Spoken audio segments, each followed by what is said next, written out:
livre et ce que tu as voulu faire, c'est justement de nous démontrer, de nous décortiquer à partir du système bancaire français, parce qu'on a peut-être des Goldman Sachs en France, eh bien, qu'est-ce qu'on peut faire, justement, parce que moi j'ai juste une question quand je vois ça, je me dis, mais comment des peuples et des gouvernements ont laissé faire ça?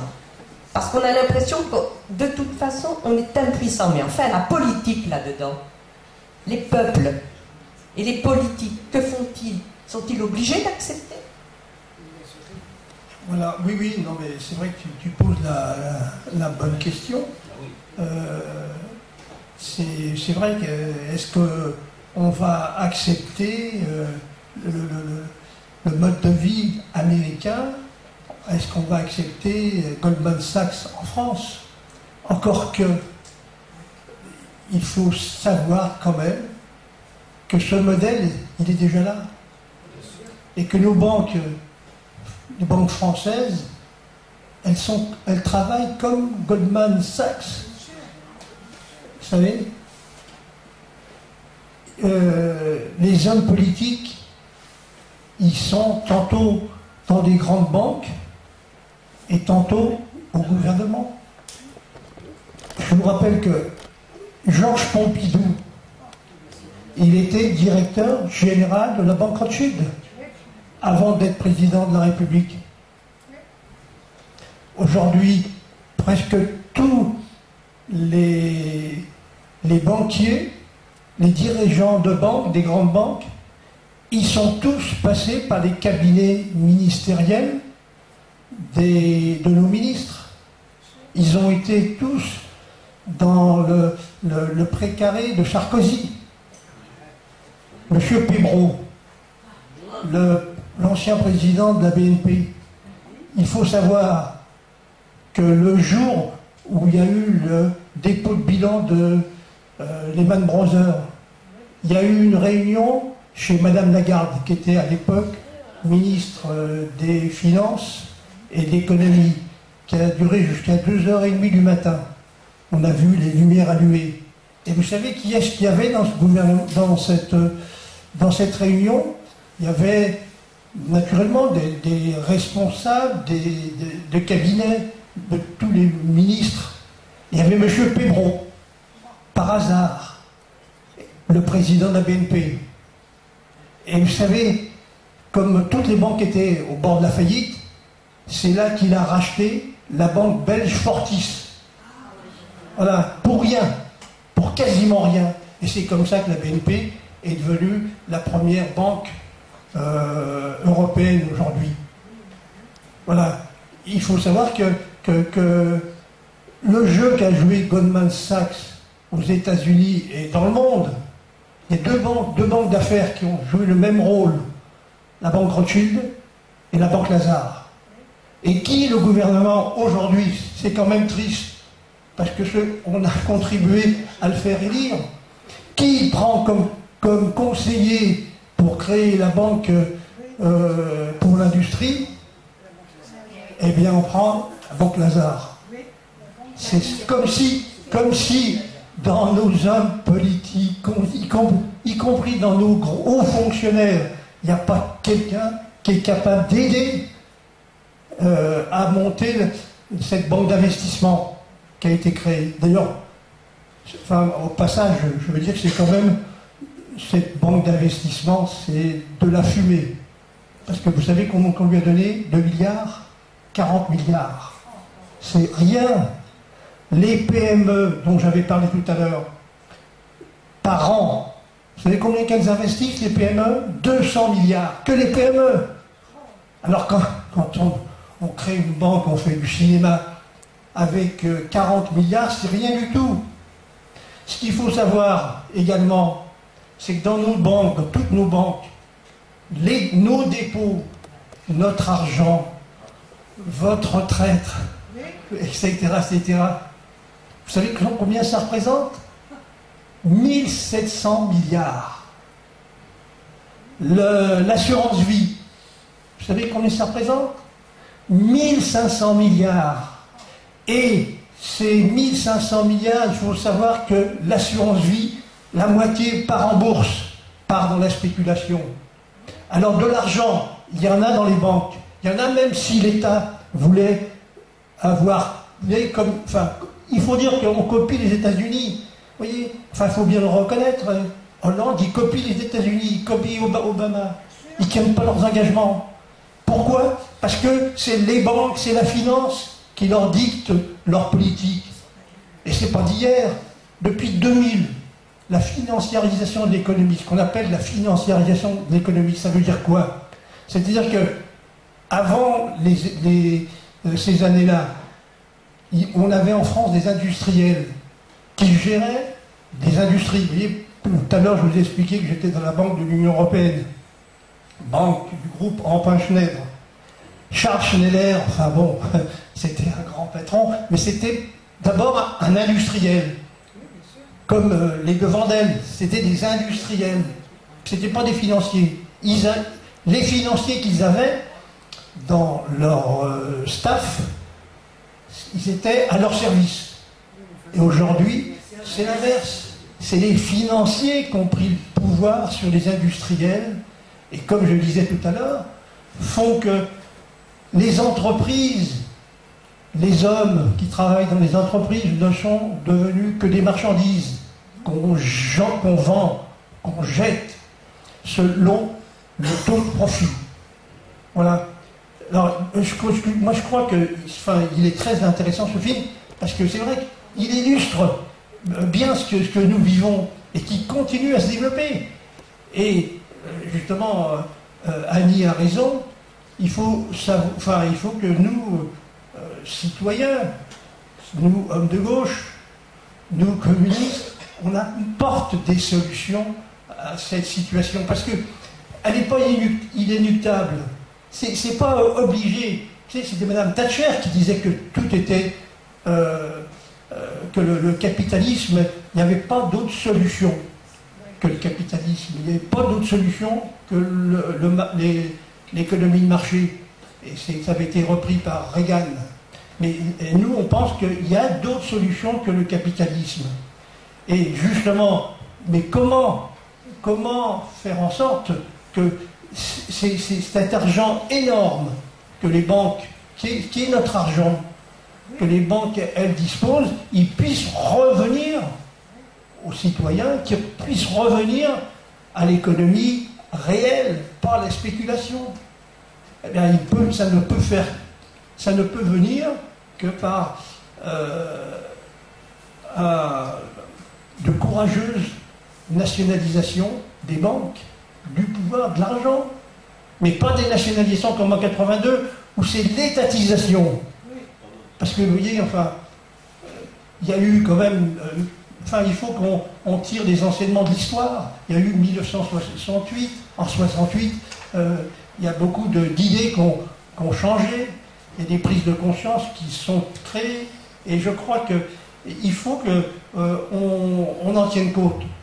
Et donc, les nationalisations que nous voulons aujourd'hui, ce ne seront pas des sociétés nationales dirigées d'en haut par l'État, dont les PDG sont nommés par le président de la République. Ce seront des présidents de banques nommés par les conseils d'administration et révocables par le conseil d'administration. Et dans ces conseils d'administration, il y aura à la fois les salariés, les collectivités locales et les élus. Mais ils auront, y compris, à mettre en œuvre des politiques démocratiques, de gestion. Vous voyez, l'autonomie de gestion. Enfin, disons, en 82, c'était un objectif de dénationalisation, ça n'a jamais été mis en œuvre. Bien au contraire. Ça a été la centralisation dans les banques.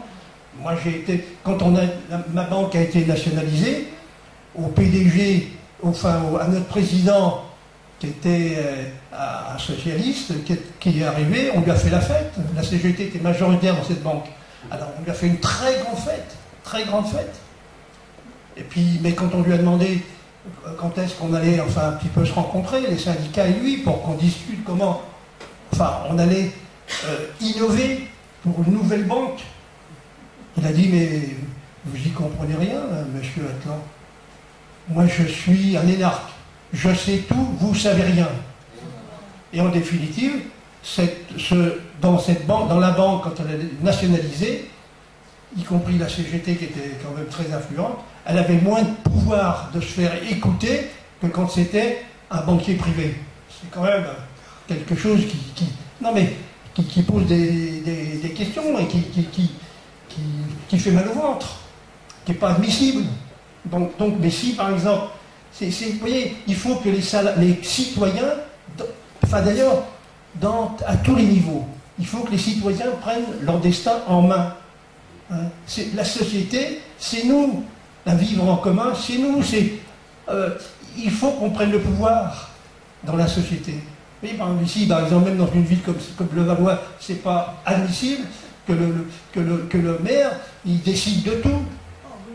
Hein, en 1965, quand on avait été élu, on avait créé des commissions extra-municipales où on admettait, y compris l'opposition, pour venir débattre avec nous de nos propositions. Jamais, aucune décision n'était prise en conseil municipal qui n'était pas passée par une commission extra-municipale. Je peux vous dire que c'était pas facile d'ailleurs. Par exemple, dans la commission extra-municipale des finances, on était contesté par les fortes voix de la droite de l'époque. C'était pas Balkany. Mais on jouait le jeu. On estimait que c'était le jeu de la démocratie. Aujourd'hui, il n'y a plus de démocratie ici. Et toute la société, toute la société est comme cela. Et donc, il faut qu'on revienne. Hein. Et vous voyez, par exemple, si dans les banques, elles étaient nationalisées, s'il y avait une autonomie de gestion, si les comités de distribution de crédit prenaient en compte d'abord l'emploi, la création de richesses, bannissaient la spéculation, eh bien, ça changerait considérablement. Il faut savoir que, par exemple, justement par rapport à l'épargne, vous savez qu'on est le deuxième pays du monde pour l'épargne, la France, derrière le Japon. Donc, on a des chances, exceptionnelles, mais cette épargne, au lieu de faire en sorte qu'elle serve pour par exemple, les services publics, hein, et pour les hôpitaux, on ferme les maternités, on ferme l'accident qui est arrivé le week-end dernier. Enfin bon, c'est scandaleux. Alors que on veut réduire au nom de la compétitivité du travail. Là, on a trouvé maintenant une formule. Alors que la seule compétitivité du travail, c'est l'investissement, c'est la recherche, c'est valoriser justement le travail. Et c'est pas l'amoindrir et le réduire comme actuellement on le propose. Et je crois que c'est la démocratisation de la société, et y compris d'abord des banques, c'est vraiment la seule voie de salut. On ne pourra pas. Sinon, les banques, elles continueront à se servir de notre argent pour spéculer. Et c'est quand même, il faut bien voir que c'est facile. Souvenez-vous, ce fameux trader de la Société Générale qui avait engagé 50 milliards. 50 milliards, vous voyez ce que c'est que 50 milliards, hein, 50 milliards, et il avait perdu 5 milliards, 10%. Mais l'année d'avant, il avait joué 35 milliards pour la Société Générale, sa banque, et il avait gagné 3 milliards et demi. La banque ne lui avait rien dit, au contraire, il avait dû avoir une prime, un bonus rondelet. Et alors naturellement, quand il perd, mais enfin, c'est quand même pas possible qu'on joue avec l'argent des gens, c'est notre argent, c'est votre argent, et c'est pourquoi c'est fondamental la maîtrise de la finance. Et si par exemple un gouvernement de gauche renonce là-dessus, il n'atteindra aucun de ses objectifs, et au contraire, malheureusement, c'est ce qui risque de se passer, c'est qu'il y aura une très grande déception de la population, et ce sera la droite, et peut-être même l'extrême droite, qui risque de triompher aux prochaines élections. Mais ça passe par par une maîtrise et par des citoyens dans leur vie, dans leur vie, et y compris au niveau de la localité, au niveau de l'entreprise, et y compris même au niveau du Parlement. Parce que même, on a quand même le moyen d'intervenir, de faire pression sur des députés. D'ailleurs, vous avez vu que même pour voter le traité européen, qui est un traité, enfin, qu'avait négocié Sarkozy avec Madame Merkel, qui est un traité de recul de la démocratie, puisque maintenant le budget, il devrait être soumis à Bruxelles. Et vous les avez vus, tout à l'heure, on voyait certains membres de la Commission, comment ils parlaient il faut diminuer la retraite, hein, surtout qu'ils trouvent qu'on est des privilégiés en France. L'âge de la retraite est trop tardif, les retraites sont trop élevées. Il faut qu'on fasse comme en Grèce. En Grèce, ils ont diminué les retraites de 20%. Les jeunes en Grèce, 50% sont au chômage. Les personnes au-delà de 50 ans, il y en a 30% qui sont au chômage. On sait pas. Et c'est pour plusieurs années. Mais c'est l'austérité, les politiques d'austérité voulues par la droite et voulues par les forces de l'argent, c'est la folie. C'est le massacre. Effectivement, à une époque au mois de mai-juin, de faire voter une loi contre le licenciement boursier. Or, apparemment, c'est que à l'ordre du jour, et on voit que là, ce qui se passe chez Alcatel, ce sont ni plus ni moins encore des licenciements boursiers. Puisqu'en même temps, Alcatel est en plafonne un maximum, et ils vont virer, je sais combien, une centaine de personnes. Il y a moyen de faire pression pour que cette loi existe, soit votée. Ah oui, mais justement, non, mais ça c'est effectivement, non, mais effectivement, ça serait bon quelque chose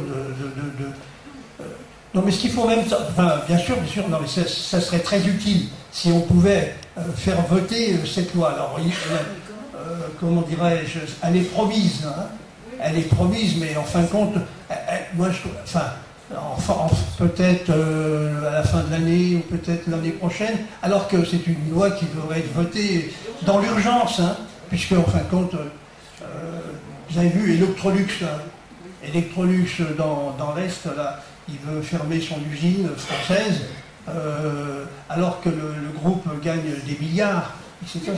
C'est pas le problème le même problème qu'il y a avec comment s'appelle le thé là, le thé Lipton, Fralib, oui voilà, Fralib. C'est vrai que Nestlé fait des bénéfices énormes. Non mais tout ça c'est inadmissible. Mais justement, il faut à la fois des lois, mais en même temps il faut aussi que les citoyens.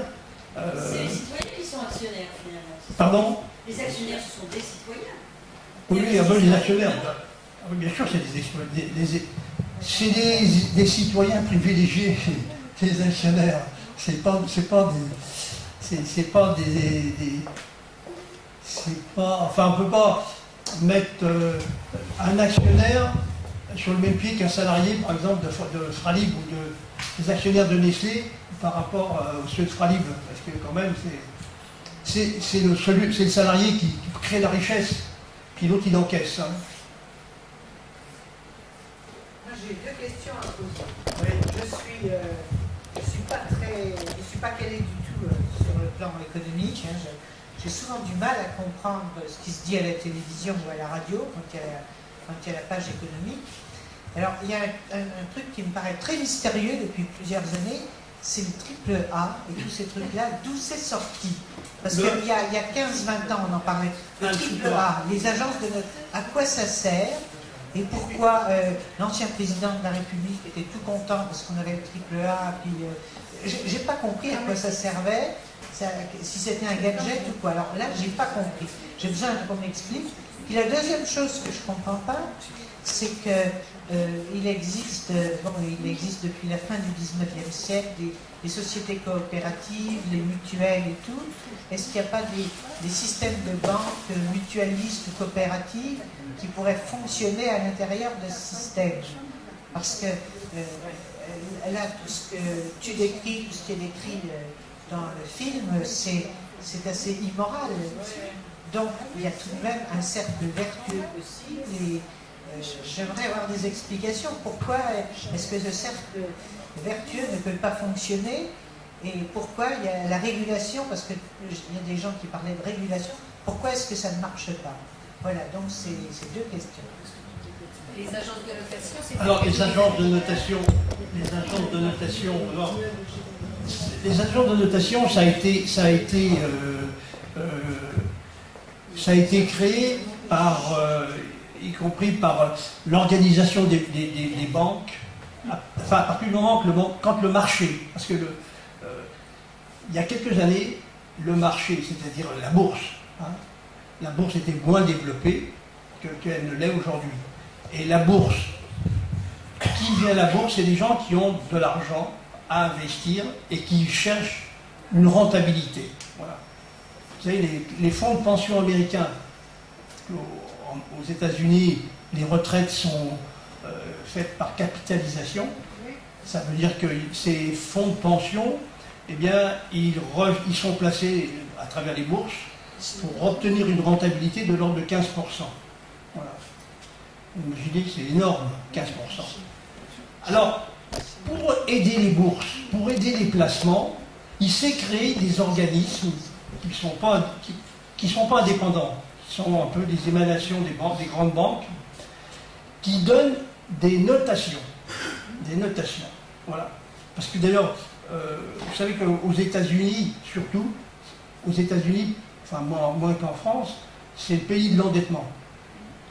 Et chaque personne, d'ailleurs, est, comment dirais-je, on lui attribue un certain nombre de notations. Alors là, bon, 3A, c'est la meilleure note. Après, vous avez 2A. Après, vous avez 3B. Après, vous avez 2B. Après, vous avez C. Et puis après, vous arrivez c'est pour la, oui, alors quand vous avez dans cette, vous êtes classé par des sortes d'économistes qui font, ou des conjoncturistes qui font des calculs pour savoir effectivement si l'action Esso, elle vaut du 3A, si l'action Nestlé vaut du 3A ou du 3B, etc. Si la banque, la Société Générale ou la BNP, mais la BNP, par exemple, toutes les banques françaises, elles ont perdu leur 3A. Oui. Bon. Parce qu'ils estiment qu'elles sont plus fragiles. Oui, mais en même temps, ces notes, c'est factice, parce qu'en même temps, les gens qui travaillent dans ces agences de notation, ils ne sont pas indépendants. Et par exemple, c'est pour ça qu'au niveau de l'Europe, ils ont envisagé un jour de créer une agence de notation qui serait complètement indépendante. Mais enfin, ça n'a pas été fait, parce que bon, les autres, elles ont des banquiers derrière elles, donc elles ont une puissance incroyable. Donc, mais voilà, c'est ça. Donc, leurs critères, c'est d'abord des critères capitalistes, de rentabilité simplement. Donc, à mon avis, c'est pas intéressant. Enfin, on ne devrait pas s'y arrêter. Et puis, les gouvernements ne devraient pas s'y arrêter. Oui, par exemple, même la ville de Levallois, quand elle allait sur les marchés, elle avait une note d'une agence, de plusieurs agences des fois. De Fitch, voilà. Vous avez le Fitch. Non, mais voilà. Mais vous savez qu'en plus, et le pire de ça. On avait les billets de trésorerie. Voilà. Et le pire de cela, c'est que c'est par exemple la ville, vous voulez aller sur les marchés. Par exemple, la ville de Levallois veut emprunter sur les marchés. Alors, elle s'adresse à des agences de notation et c'est le débiteur qui paye. Et c'est très cher pour être noté. Pour des fois se recevoir des gifles. Pour se faire déconsidérer, comme la France. Et justement, enfin, si on a notre indépendance, si on est capable d'avoir notre indépendance, il faudrait se passer. des annonces de notation. Oui, parce que c'est... Voilà. Dans quel but Mais c'est d'un but de rentabilité capitaliste la portée la plus loin, vous voyez. Hein? Par exemple, Goldman Sachs, je suppose, que vous avez vu, enfin je ne vais pas reprendre ce qu'il y a dans le film, mais qui est un voyou, il a 3 ans. De toutes les agences, il y en a 3 ou 4 agences, il y en a plusieurs. Il y a même une agence chinoise qui s'est mise dans le coup, hein, et qui elle-même aussi fait de la notation. Mais enfin voilà, bon, pour la première question, ce que j'ai bien répondu, non?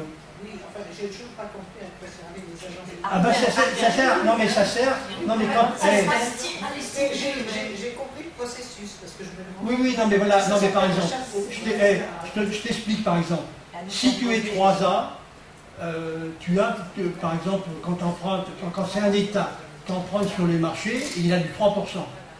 Si tu as 2A, bah c'est peut-être 3,5, c'est plus cher. Et la Grèce, par exemple. Voilà. La Grèce, par exemple, qui était même C, la Grèce, elle payait 15% d'intérêt. Ce sont les agences de notation qui font la loi. Et à l'origine, ces agences de notation, elles ont reçu elles étaient les seules à pouvoir noter. Et ça venait des Américains. C'est l'État américain qui a décidé que ces 3 agences de notation auraient l'exclusivité de pouvoir noter. Mais ce qui est assez extraordinaire, c'est que ces agences de notation, au départ, étaient au service des banques. C'est ça. Et que maintenant, c'est l'inverse. Elles ont pris le pouvoir et ce sont les banques qui sont au service, qui dépendent de ces agences de notation. Parce que ces agences de notation, au départ, elles avaient été créées pour aider les banques, voilà, bien sûr, à satisfaire leur clientèle. Pour les riches. Ça a été le débat. Oui, mais ça n'est plus ça du tout. Elles ont pris le pouvoir. Et elles ont pris à tel point le pouvoir que non seulement elles ont le pouvoir sur les banques, mais elles ont aussi le pouvoir sur les États. Puisqu'elles interdisent aux banques de prêter aux États si les États n'ont pas leur agrément. Donc, il faut les supprimer, ces banques, ces agences de notation. Il faut les supprimer, ces agences. Non, mais le problème, c'est que les États, par exemple, hein, ils n'ont pas parce que, à mon avis, pour s'en sortir dans cette crise, parce que la crise, elle va continuer, elle va perdurer. D'ailleurs, les crises, elles ont un côté récurrent. Hein. C'est Karl Marx lui-même qui avait déjà mis en lumière le caractère récurrent, la récurrence des crises. Hein, parce que le système capitaliste, c'est ça. À partir du moment que vous gagnez de l'argent grossit, et comment pouvoir payer toujours la même rente à l'argent qui devient énorme. Mais on ne peut plus. Alors, donc il faut une crise pour rétrécir le volume d'argent et maintenir, c'est ce que Marx appelait la baisse tendancielle du taux de profit. Voilà. Mais ce que je voulais dire, c'est que les banques, à mon avis, et y compris la société, elles devraient de moins en moins aller sur le marché. Et je vous ai expliqué comment, vous avez vu la masse d'argent que détiennent les banques. Pour nous, 1700 milliards, hein, les dépôts, plus l'assurance vie, 1500 milliards, ça fait 3200 milliards. Alors, à une certaine époque, on n'allait pas sur les marchés. Après la libération, pour reconstruire la France avait été quand même avec la guerre. Hein, voilà, et bien, donc on a demandé comment dirais-je, aux épargnants français de prêter à l'État directement, hors des marchés. Vous savez, c'était les fameux emprunts d'État. Il y avait même le dernier, celui qui était célèbre, c'était l'emprunt Giscard. Et parce qu'il était critiqué, parce qu'il était indexé sur l'inflation. Alors c'est vrai qu'il coûtait très cher, à l'époque il y avait beaucoup d'inflation, etc., etc. Bon, mais et d'ailleurs, une des caractéristiques du Japon, qui n'est pas dans une bonne situation économique, Mais lui, le Japon, étant donné que lui, justement, comme je vous disais tout à l'heure, il a la première épargne du monde, les Japonais, ils épargnent beaucoup. Ce sont les Japonais qui prêtent à l'État. Pardon? Ce sont les citoyens japonais qui prêtent à l'État. Voilà, et c'est les Japonais qui prêtent à l'État. Donc ils ne sont pas au marché. Parce que c'est vrai que s'ils allaient au marché, ils n'auraient peut-être sûrement pas le Japon, je pense quelle note il a, il paierait très cher les intérêts. Mais il ne les paye pas parce que les Japonais. Non, mais c'est l'État. Il lance des emprunts. Et justement, moi je suggérerais que sur nos 3200 milliards, vous imaginez, c'est énorme, qui sont notre épargne, l'épargne des Français, eh bien, il y ait des centaines de milliards qui soient sous forme d'emprunt, que l'État les emprunte directement, vous voyez, et qu'on passe pas par les marchés. Voilà. Une banque, parce que j'ai posé une question sur les banques. Moi, par exemple, j'ai un petit peu d'argent de côté en épargne. J'aimerais pouvoir l'investir pour une banque vertueuse qui donne de l'argent aux PME. Alors, est-ce que ce système peut marcher? Parce que il doit bien y avoir un système où les banques marchent de façon en dehors des marchés. Alors, non, mais il y a très peu de banques. Les banques, oui, ça revient à la deuxième question. La deuxième question, c'est vrai qu'il y a des banques coopératives. Hein. Par exemple, il y a la caisse d'épargne, c'est une banque coopérative. Et vous avez vu qu'elle a été complètement dévoyée. Non, mais voilà. Voilà. Alors, il y a la banque coopérative. Vous avez aussi les banques populaires, c'est des banques mutualistes. Normalement, elles ne devraient pas se conduire comme les grandes banques, comme la Générale, comme la BNP, etc. Vous avez alors la banque coopérative, c'est une banque aussi coopérative, mais qui effectivement, mais en même temps, c'est malheureusement tout le secteur mutualiste avec les mutuelles, par exemple, les banques mutualistes, le crédit mutuel par exemple, vous savez, ils sont devenus puissants et ils ont fait de la spéculation. Hein. La caisse d'épargne, elle a fait de la spéculation. Et il y a d'ailleurs dans mon livre, vous verrez là, parce que j'ai passé dans mon livre, vous verrez, j'ai passé au peigne fin toutes les banques. Et vous verrez par exemple, je raconte comment un des patrons de la caisse d'épargne a perdu 750 millions dans une opération de trading, de spéculation. Le trading, c'est la spéculation. Et puis lui, il trouve que c'est pas beaucoup. Il dit, on m'a incriminé pour ça, 750 millions. Les autres banques perdent encore plus. Vous voyez, on joue, c'est du loto, hein, c'est du casino. Donc alors les banques, y compris les banques qui sont mutualistes et coopératives, elles se sont dévoyées au contact de l'argent facile, de gagner beaucoup d'argent, être riche de plus en plus. C'est toute une idéologie qui s'est mise en place depuis 80. Et en France, il faut toujours gagner plus, gagner plus, gagner plus.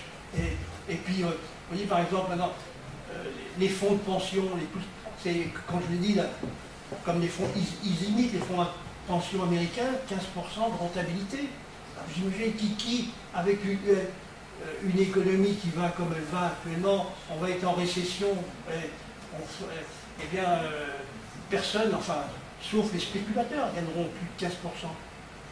Voilà, donc alors, il n'existe, enfin, à mon avis, enfin, les banques, il y a des petites banques qui sont vertueuses, bon, comme la banque coopérative, mais je n'irai pas au-delà. Mais en même temps, elles ont... il y a un secteur quand même de l'économie sociale, hein. C'est vrai, il y a des coopératives, hein, il y en a qui... Mais vous voyez qu'il y a une coopérative qui a mal tourné, Eiffage, c'est une coopérative. Vous avez vu, hein, comme ils sont partis même dans l'affaire Strauss-Kahn, enfin le patron, enfin bon, vous voyez. Et puis l'hôpital de Créteil. Non, mais et c'est une coopérative. Donc, on peut dire qu'il y a coopérative, mais en même temps, il faut que les salariés, comment dirais-je, ils jouent leur rôle dans la société qui contrôlent leurs dirigeants, qui soient actifs. Regardez, moi je suis à la caisse d'épargne. L'autre fois, alors je sais que pour être à la caisse d'épargne, pour être sociétaire, vous souscrivez 10 euros. Et maintenant, j'ai eu du mal à avoir ma carte. Parce que, pourquoi vous voulez? Mais je me dis, moi, à partir du moment où je suis à la caisse d'épargne, je veux pouvoir. Elle me dit, oui, mais alors, vous irez à l'Assemblée Générale? J'ai dit oui, peut-être, si je suis libre, je serai à l'Assemblée Générale. Mais vous voyez, mais ils font tout, personnel, parce que maintenant, vous êtes un phénomène. Si vous voulez participer à l'Assemblée Générale, si vous voulez donner votre avis, si vous voulez vraiment, disons, influer sur les décisions, vous voyez, c'est ça qu'il faut qu'on change. Il faut qu'on intervienne, il faut qu'on soit des acteurs, il faut qu'on prenne le pouvoir. C'est Mélenchon qui disait, il avait raison, il faut prendre le pouvoir. Nous sommes des citoyens. La servitude, vous savez... La servitude volontaire. Bon, voilà. Non mais c'est vrai, c'est terminé. C'était au XVIIIe siècle, ça. C'est toujours actuel. Et c'est toujours actuel. Les gens, ils acceptent tout. Non mais c'est vrai. Et je reviens de ce que j'ai dit tout à l'heure.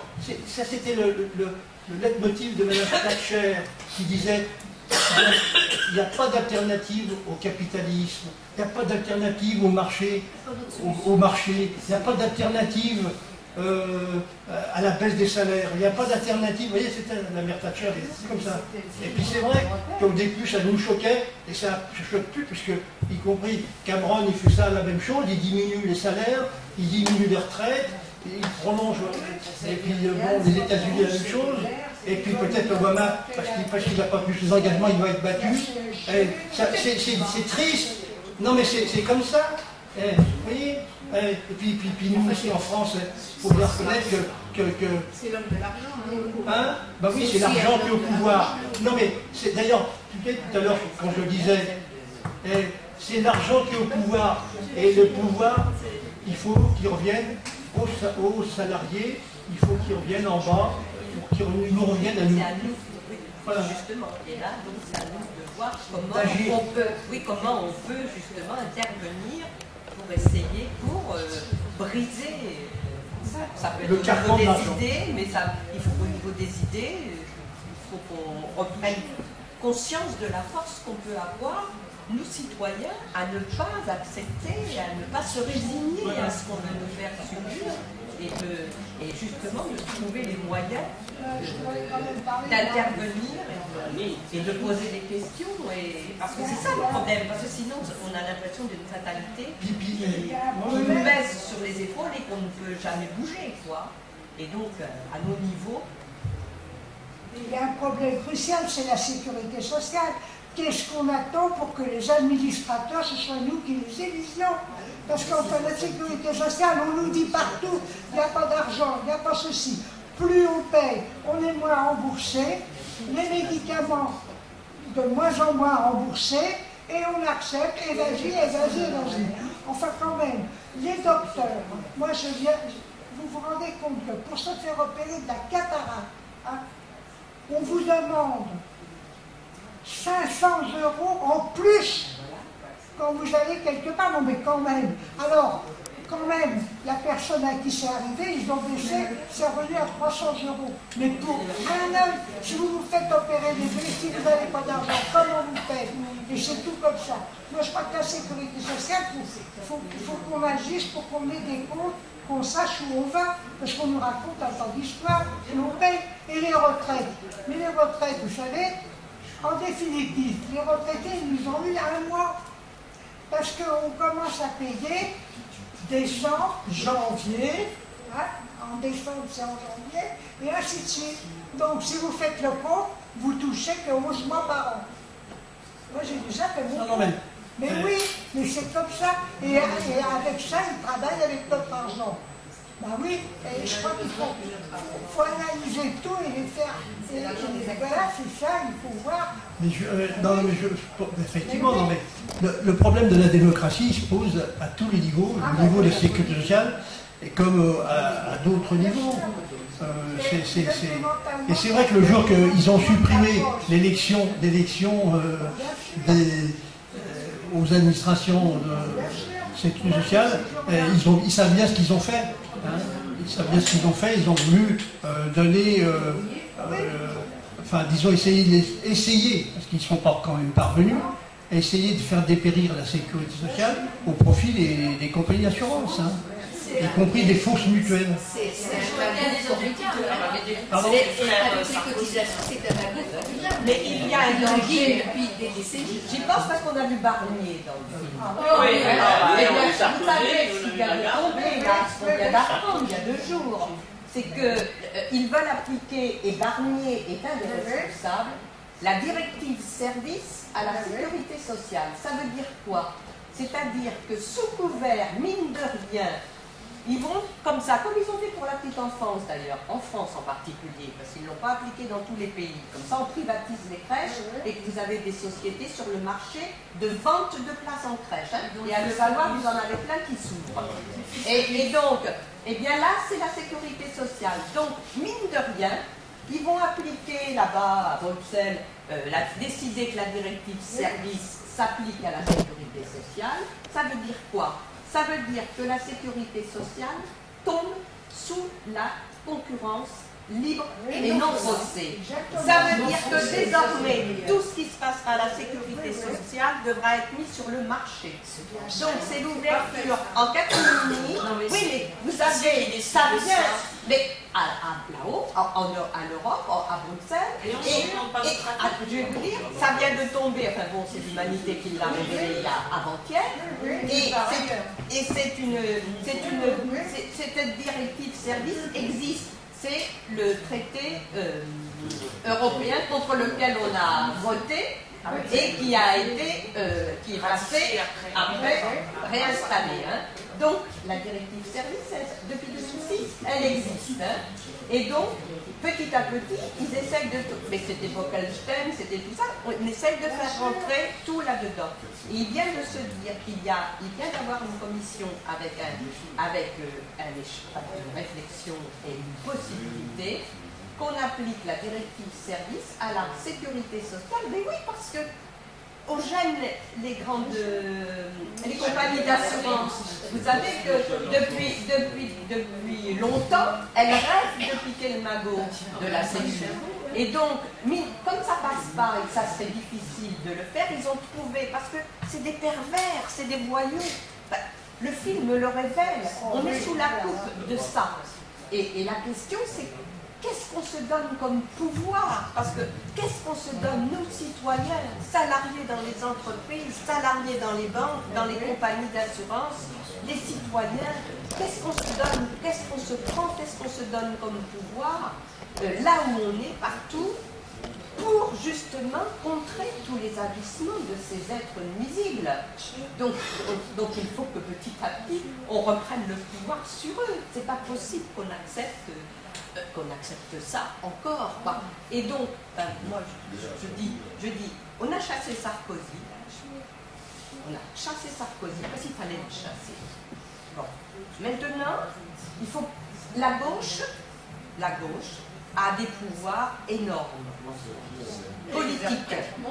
Mais la question, c'est qu'on reste sous la coupe de Goldman Sachs, de Jouillet par exemple, qui va être responsable de la caisse des dépôts et de la banque d'investissement et qui a été ministre de Sarkozy et qui déclarait que de toute façon on serait obligé d'accepter l'austérité parce qu'il n'y avait pas d'autre possibilité, quoi. Pour qu'ils continuent à s'enrichir. Donc c'est bien la question. Enfin, par exemple, c'est Jacques qui l'avait suggéré, mais pour rendre concret ce qu'on peut faire et comment on peut faire monter cette idée qu'on ne peut pas laisser faire. Parce que j'avais une citation d'Aimé Césaire qui dit « Quand le monde va mal, on n'a pas le droit de se taire ». Voilà. Quand le monde va mal, on n'a pas le droit de se taire. Donc là, Jacques avait suggéré un truc qui est à notre portée. Il avait dit, mais pourquoi on n'irait pas, et ça s'est déjà fait, et d'ailleurs même en Amérique il y a quelques années, j'ai vu ça de quelque part, demander des comptes localement aux banques pour savoir, puisqu'on peut savoir, tu nous as dit, on peut savoir combien il y a de dépôts dans les départements, ou même peut-être dans les villes, des banques. C'est un droit public. On peut savoir combien on a déposé, par exemple, à la BNP à Levallois. Bon. Et pour agiter des idées, pour faire prendre conscience, parce que la question c'est la prise de conscience des gens, de leurs forces et de leurs possibilités, eh bien d'aller voir les banques, là, à Levallois, ou décider, et d'aller justement demander des comptes, là où on dépose notre argent, et demander à quoi a servi cet argent, à qui on a prêté de l'argent, où il est allé. C'est ce que tu nous disais. Moi, j'ajoute juste une chose, parce que moi, je suis à la banque postale. Et c'est la seule banque, dis-tu, dans ton livre, qui est encore un peu en dehors, et qui, un peu en dehors des banques actuelles, enfin du système, et qui est encore, du fait qu'elle est la banque qui appartient au groupe La Poste, qui a une certaine mission encore de service public, qu'on peut considérer encore avec une mission de service public. Mais ils veulent bien sûr la faire rentrer dans le giron. Et ils vont se servir là aussi de façon très perverse du remplacement de Dexia pour le financement des collectivités locales. Donc, oui, mais pour le moment, ce n'est pas complètement. Et moi, en tant qu'usager, je dis, mais il faut qu'on intervienne auprès de la direction de la banque postale et auprès des dirigeants, pour que justement on freine le mouvement, pour que ça rentre dans le giron des banques qui vont spéculer uniquement, quoi. Donc, bon, toi tu nous avais suggéré. Moi je trouve que la question c'est comment on prend conscience des possibilités qu'on peut avoir. C'est au Parlement aussi. Il y a la politique. Intéressant ce film-là, c'est quelque chose qui te révèle. Et alors là, tu dis, c'est pas vrai. Tu te retrouves avec les mêmes gens en 2012 qu'au début. Oui, c'est les mêmes. Jean-Pierre. Jean-Marc. Non, mais moi, je ne veux pas aller contre ce qui dit là, mais ce qui dit là, je l'entends sous d'autres formes, ça fait très longtemps qu'on entend ça. C'est une réponse militante à quelque chose qui ne va pas. Alors, oui, bien sûr, il le faut, mais je pense que c'est pas. J'y crois pas du tout. J'y crois absolument pas. Il faut décortiquer et foutre en l'air tout ce qu'on a mis dans la tête des gens depuis une vingtaine, une trentaine d'années, à savoir l'individualisation. C'est agir sur un secteur psychologique, intellectuel, mais pas donner des réponses militantes. Je n'y crois pas. C'est pas ça qu'il faut, ça suffira pas. Les gens ne réagiront qu'à partir du moment où ils vont être touchés, mais comme d'habitude. Or, on est mué avec des questions, et c'est là-dedans qu'il faut taper. Et donc ils sont en dehors de toutes ces pensées-là. Je suis désolé d'intervenir d'une manière un peu abrupte. Oui, mais justement, non mais par exemple, non mais moi j'avais suggéré de s'intéresser à Levallois, à la BNP, parce que la BNP, on peut facilement savoir combien elle a de dépôts, et puis quand on voit qu'elle a des projets immobiliers de luxe à Levallois, nous on peut dire citoyens, c'est nous qui vous donnons notre argent, nous on ne veut pas que ça serve pour du luxe. Parce qu'à Levallois, il y a je ne sais plus combien de mal logés encore, et voilà. Non mais, croyez-moi, non mais, ça a l'air de rien, non mais ça a l'air de rien d'aller après une campagne de tract. Bien sûr, on ne va pas y aller comme ça. Il faut une campagne de tract. Il faut essayer de se concilier les employés. Il doit y avoir un syndicat. On essaiera de rencontrer les syndicats de la BNP, Levallois, en leur disant voilà ce qu'on veut faire. Nous, on veut savoir à quoi sert notre argent. C'est tout. Hein, et dites-nous. Et nous, on ne veut pas que ça serve pour du luxe. Il faut connaître le processus. Hein. Pardon ? Il faut connaître le processus qui nous permet de poser ces questions. Non, mais le processus, les banques, elles prêtent. Non, mais les banques, Non mais justement, les banques, elles prêtent de l'argent essentiellement avec vos dépôts, avec nos dépôts. Hein, alors donc, il faut que, par rapport aux dépôts, on peut savoir par la Banque de France le montant des dépôts de la banque de la BNP. Qui posera la question? Mais n'importe qui, hein. N'importe qui peut demander à la Banque de France. Mais nous, on peut le faire. Donc, je peux le faire, moi. Et moi, je peux le faire. Il faut non, mais je peux. la question de façon à ce qu'on obtienne la réponse. Mais non, mais c'est public, ça. Bah oui, c'est public. Même par Internet, on l'a. C'est public. Vous allez sur Internet, vous allez sur Banque de France, statistiques, et alors là, il y a toutes les sortes de dépôts. C'est même détaillé. Alors, c'est global pour la France, puis après, il y a des chapitres, enfin, bon, c'est une statistique qui est relativement importante. Et après, vous avez les dépôts, les prêts qui font chaque établissement. Et donc, vous les relevez par département. Je crois qu'une fois, j'avais regardé, par exemple, dans les Hauts-de-Seine, les dépôts, c'est 195 milliards.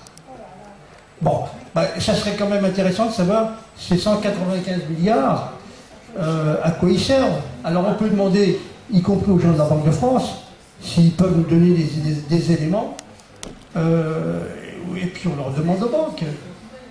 Mais c'est ça, on est des citoyens, ou on est des gens qui acceptons justement les fatalités de ce pouvoir. Vous savez, c'est parce qu'on leur laisse le pouvoir qu'ils sont, c'est ce que disait la Boétie, ils sont grands parce que nous sommes à genoux. Ils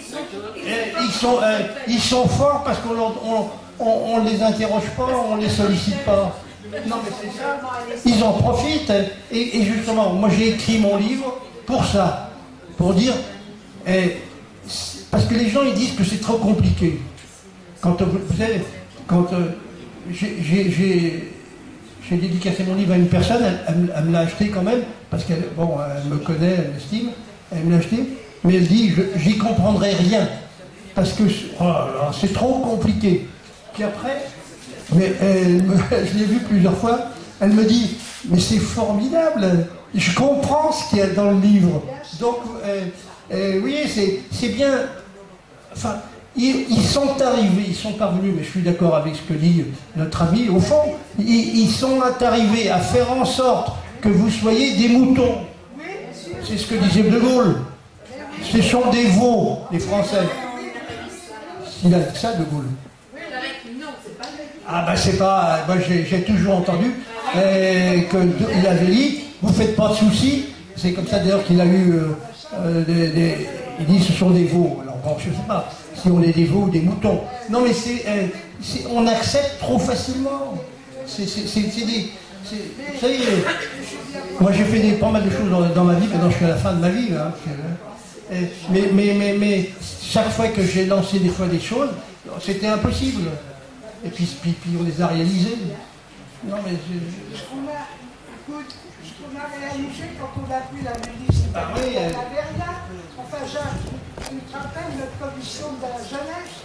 La première, en 65, on est élu en mars et on fait une fête de la jeunesse en juin. On a fait mieux à Gagarine. Oui. Et Valentina, Tereshkova. Non, et bon, ça c'est du passé. Il faut penser à l'avenir, André. Non, mais l'avenir, c'est ça. Moi, je crois qu'Annie a raison. Il faut qu'on ait des objectifs concrets.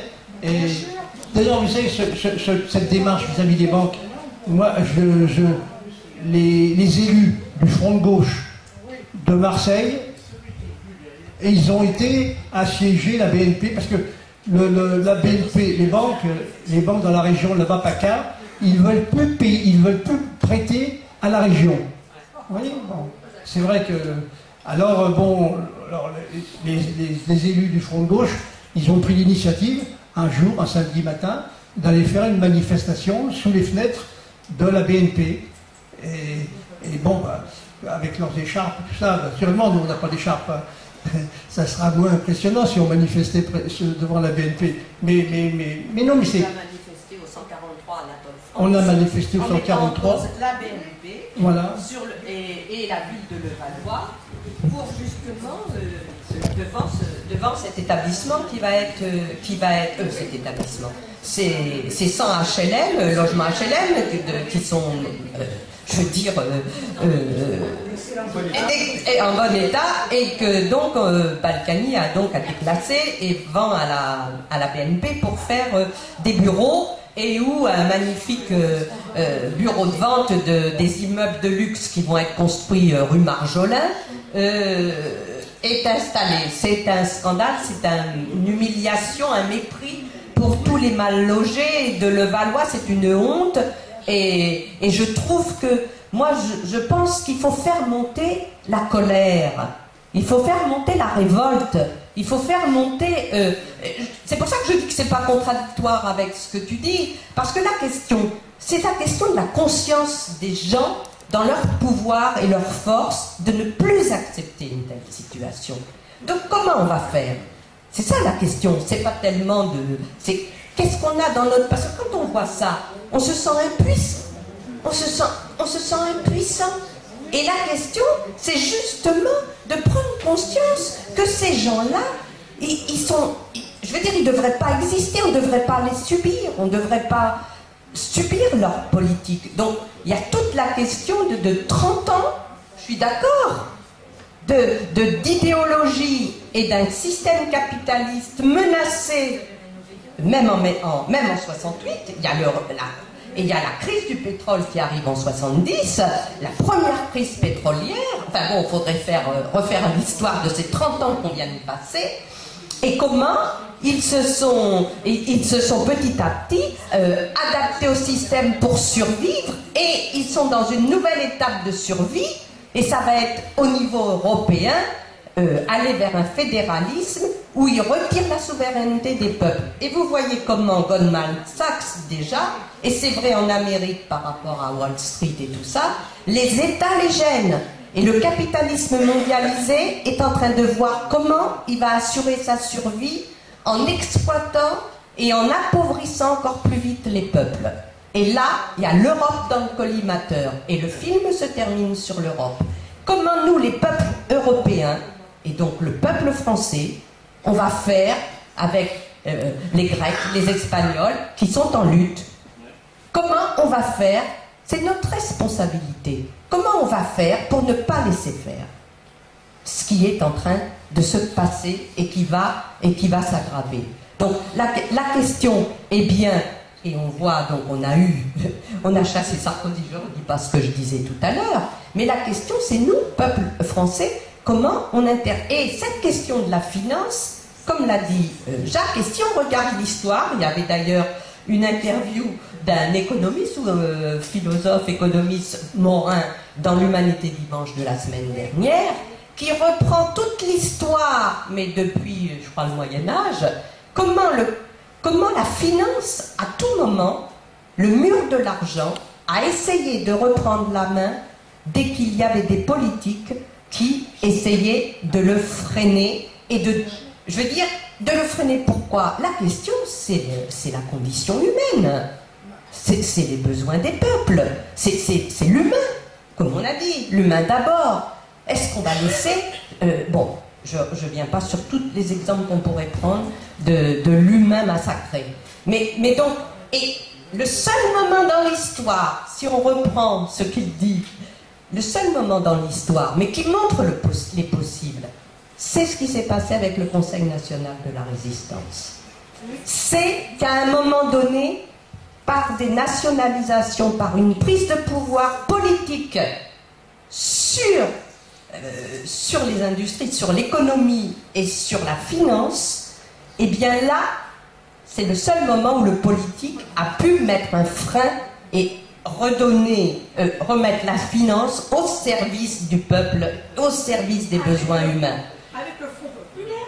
Oui, mais le plus fort, ça a été à ce moment-là.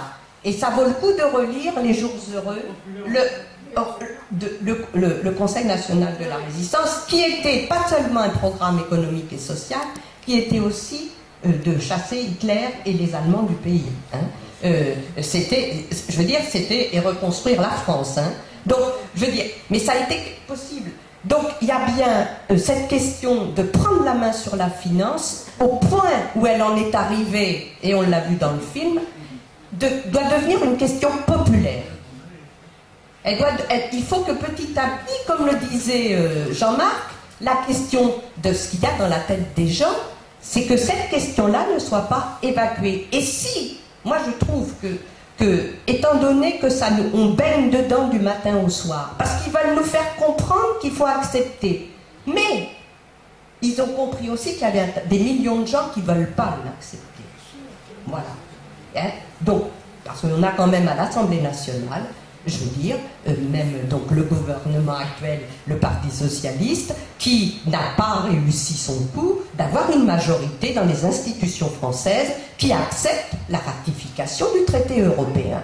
Ça veut dire quoi? Ça veut dire qu'il y a des millions de Français qui ne sont pas d'accord pour qu'on aille vers plus d'austérité et qui demandent des comptes.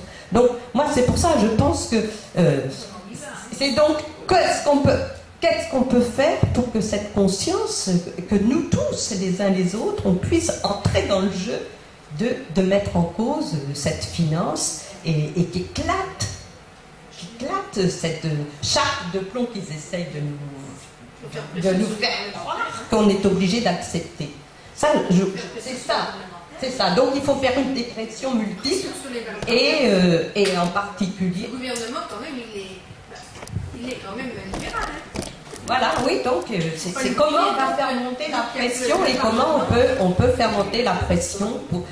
Parce que, simplement, je voulais terminer, si je pense à Levallois, à la BNP et au logement à Levallois, bien sûr, ça se conjugue, c'est pas des petites actions dans un coin uniquement, mais ça y contribue, c'est voir ce qui est à notre portée, mais c'est aussi en même temps des pressions pour que, par exemple, il y ait une loi sur du logement, et en même temps des institutions qui changent. Hein? La 6e République, la Bastille, la 6e République, les institutions nouvelles, tout ça, ça concourt à ce qu'on puisse faire bouger les choses. Bon, peut-être il faut qu'on s'arrête, mais bon, je pense que c'est si vous en êtes d'accord, on peut continuer un débat et voir comment, dans la ville, éventuellement, on peut se rassembler sur des sujets qui fassent avancer la conscience. Alors peut-être on s'arrête.